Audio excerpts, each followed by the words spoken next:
അതെ, അത് തന്നെയാണ് മനസ്സിലാവാത്തത്. ഇതിപ്പോൾ ആർക്ക് വേണമെങ്കിലും ഇത്തരത്തിൽ ഇരട്ട വോട്ട് ചെയ്യാൻ കഴിയും എന്നുള്ള കാര്യമാണ് വളരെ വ്യക്തമായി തന്നെ നമുക്ക് മനസ്സിലാകുന്നത്. അതുകൊണ്ട് തന്നെ ക്രമക്കേട് ഏത് തരത്തിൽ അത് ഉണ്ടാകും.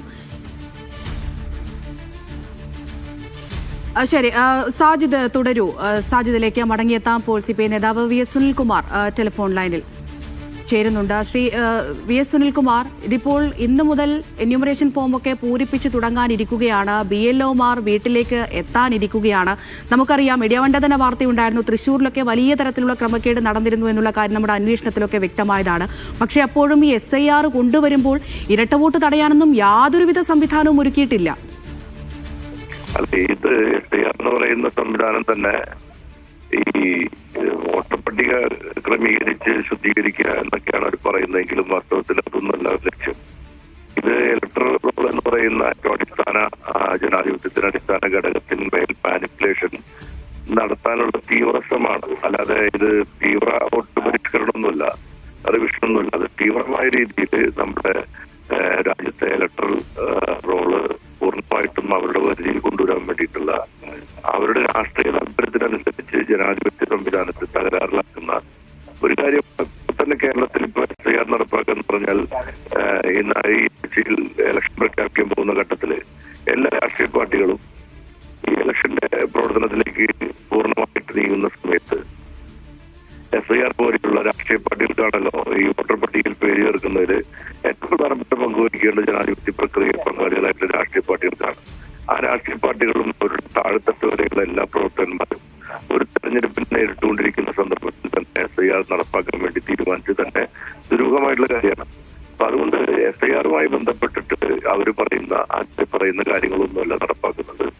ഇത് കേന്ദ്ര ഗവൺമെന്റിന്റെ ഇലക്ഷൻ കമ്മീഷൻ ഉപയോഗപ്പെടുത്തിക്കൊണ്ട് BJPക്ക് അനുകൂലമായ ഒരു തെരഞ്ഞെടുപ്പ് പ്രക്രിയ പരുത്തപ്പെടുത്തിയെടുക്കാൻ വേണ്ടിയിട്ടാണ്. അപ്പൊ ബീഹാറിൽ തന്നെ കോടിക്കണക്കിന് വോട്ടുകൾ ഡിലീറ്റ് ചെയ്യപ്പെട്ടു. നമുക്കെന്തും ചെയ്യാൻ പറ്റിയിട്ടുണ്ടോ? സുപ്രീം കോടതി ഇടപെട്ടിട്ട് പോലും അതിനകത്ത് വ്യക്തത കൊണ്ടുവരാൻ കേന്ദ്ര ഗവൺമെന്റിന് കഴിഞ്ഞിട്ടില്ല.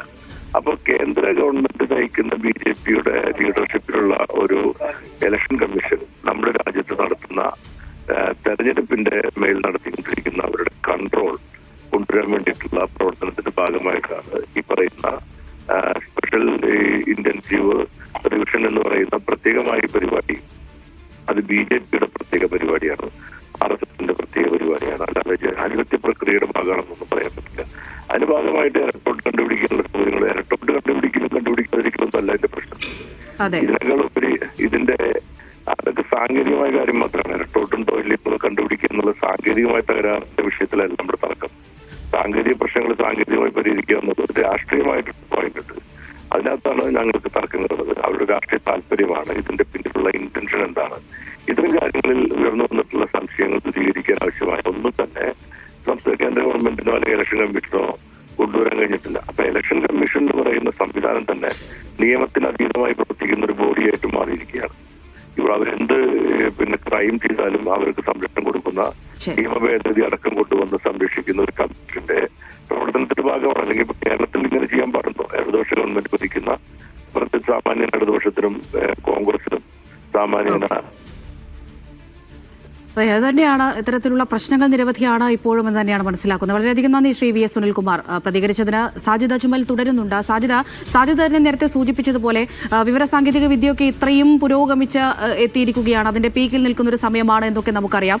എന്നിട്ടും എന്തുകൊണ്ട് എന്നുള്ളൊരു ചോദ്യം തന്നെയാണ്. സാജിദ് ഈ വാർത്തയ്ക്ക് വേണ്ടി ഇലക്ഷൻ കമ്മീഷനോടൊക്കെ സംസാരിച്ചതല്ലേ, ഈ ഒരു ചോദ്യം ചോദിച്ചിട്ടുണ്ടായിരുന്നു. എന്തുകൊണ്ട് ഇപ്പോൾ തന്നെ ഈ ഒരു നടപടിയിലേക്ക്, അല്ലെങ്കിൽ ഇത് കണ്ടെത്താനുള്ള സാഹചര്യങ്ങൾ അല്ലെങ്കിൽ സോഫ്റ്റ്വെയർ ഒക്കെ രൂപീകരിക്കുന്നതിലേക്ക്, അല്ലെങ്കിൽ അത്തരം കാര്യങ്ങളിലേക്ക് എന്തുകൊണ്ട് നിലവിൽ ഈ പ്രാഥമിക ഘട്ടത്തിൽ കടക്കുന്നില്ല?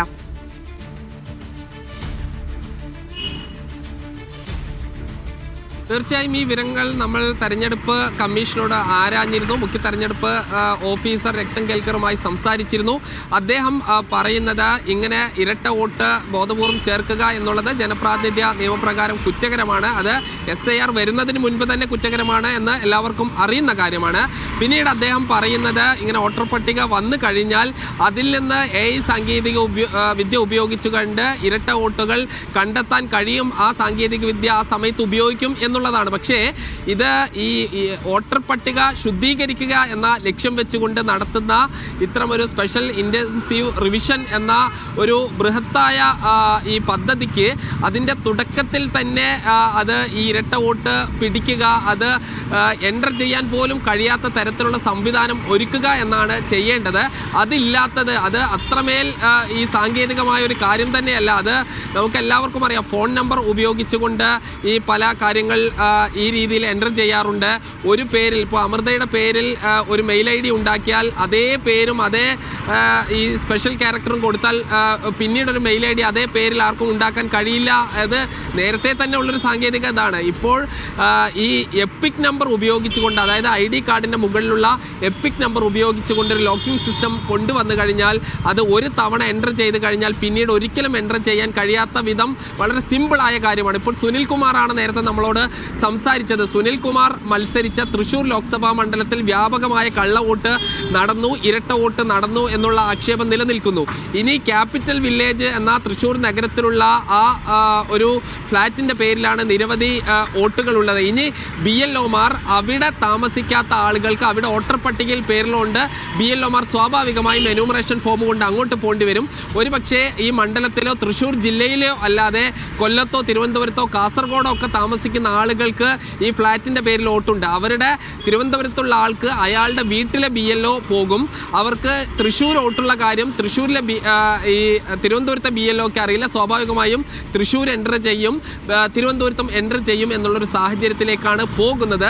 വളരെ ചെറിയൊരു സാങ്കേതിക പ്രശ്നം പരിഹരിക്കാൻ പോലും ഇല്ലെങ്കിൽ അതിന് ഒരു പഴുതടച്ചൊരു സംവിധാനം കൊണ്ടുവരാൻ കഴിയുന്നില്ല. ഇത് തെരഞ്ഞെടുപ്പ് കമ്മീഷന് ഈ വിട്ടുപോയതാണ് എന്ന് ഒരിക്കലും നമുക്ക് കരുതാൻ കഴിയില്ല. കാരണം അത്രമേൽ ഈ വിദഗ്ധരായ ഉദ്യോഗസ്ഥർ ചേർന്ന് തയ്യാറാക്കുന്ന, അത്രമേൽ വിദഗ്ധരായ ആളുകൾ ചേർന്ന് തയ്യാറാക്കുന്ന ഒരു സംവിധാനമാണ്. അത് പിന്നീട് അത് കണ്ടെത്താനുള്ള സംവിധാനം ഒരുക്കും എന്ന ഒരു കാര്യം മാത്രമാണ് തെരഞ്ഞെടുപ്പ് കമ്മീഷൻ പറയുന്നത്. അത് ഇപ്പോഴും ദുരൂഹമായി തന്നെ നിലനിൽക്കുകയാണ്. അമൃത, സാജിദ്, അതുപോലെ തന്നെ ഈ വോട്ടർ പട്ടിക ആയതിനു ശേഷം AI ഉപയോഗിച്ച് വിശദമായ പരിശോധനയിലേക്ക് കടക്കാമെന്നൊക്കെയാണല്ലോ നേരത്തെ നമ്മളോട് സംസാരിച്ചപ്പോൾ ഈ തെരഞ്ഞെടുപ്പ് കമ്മീഷണറൊക്കെ പറഞ്ഞിട്ടുണ്ടായിരുന്നത്. അത് എത്രത്തോളം ഫലവത്താകുമെന്നാണ് കരുതേണ്ടത്?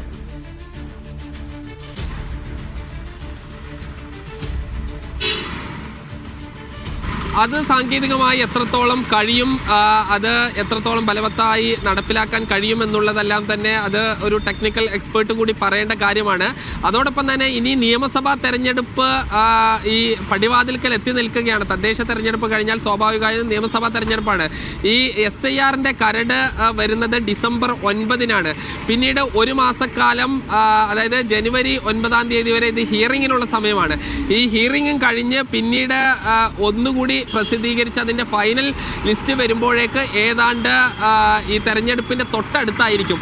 ആ സമയത്ത് പിന്നീട് എങ്ങനെയാണ് ഈ ഇരട്ട വോട്ടുകൾ കണ്ടെത്തുക, അങ്ങനെ കണ്ടെത്തിയ ആളുകളെ ഒഴിവാക്കുക എന്നുള്ളതെല്ലാം തന്നെ ഒരു വലിയ ചോദ്യചിഹ്നമായി തന്നെ നിലനിൽക്കുകയാണ്. എന്തായാലും SIRന്റെ ഒരു ലക്ഷ്യം തന്നെ ചോദ്യം ചെയ്യുന്ന ഒരു സാങ്കേതിക പിഴവാണ് ഇതിൽ സംഭവിച്ചിരിക്കുന്നത് എന്നതിൽ യാതൊരു സംശയവുമില്ല. തെരഞ്ഞെടുപ്പ് കമ്മീഷൻ ഇനി ഇതിന് എന്തെങ്കിലും പരിഹാരം കണ്ടെത്തുമോ എന്നുള്ളത് നമുക്ക് വ്യക്തതയില്ല. തെരഞ്ഞെടുപ്പ് കമ്മീഷൻ തന്നെയാണ് ഇതിൽ വിശദീകരിക്കേണ്ടത്. ഇപ്പോഴത്തെ സാഹചര്യത്തിൽ ഒരു വ്യക്തിയുടെ പേരിൽ ഒന്നിൽ കൂടുതൽ വോട്ടുണ്ടെങ്കിൽ അത് എന്യൂമറേഷൻ ഫോമുമായി BLOമാർ അവരുടെ സ്ഥലങ്ങളിലേക്ക് എത്തുകയും അത് പൂരിപ്പിച്ച് നൽകിയാൽ എവിടെയെല്ലാമാണോ നിലവിൽ വോട്ടർ പട്ടികയിലുള്ളത് അവിടെയെല്ലാം തന്നെ കയറിപ്പറ്റാനുള്ളൊരു സാഹചര്യമാണ് നിൽക്കുന്നത്. അതിൽ യാതൊരുവിധ സംശയവുമില്ലാത്ത കാര്യമാണ്. തെരഞ്ഞെടുപ്പ് കമ്മീഷനും സമ്മതിക്കുന്ന കാര്യമാണ്. പക്ഷേ ഇത് ഇത്രയും സാങ്കേതിക വിദ്യ വികസിച്ച കാലത്ത് ഇതിനൊരു പരിഹാരം കണ്ടെത്താൻ കഴിയും. പക്ഷേ അത് ഇതുവരെ അതിലേക്ക് തെരഞ്ഞെടുപ്പ് കമ്മീഷൻ കടന്നിട്ടില്ല. അമൃത, ശരി, സാജിദ് തുടരൂ. സാജിദിലേക്ക് എത്താം. അതുപോലെ കോൺഗ്രസ്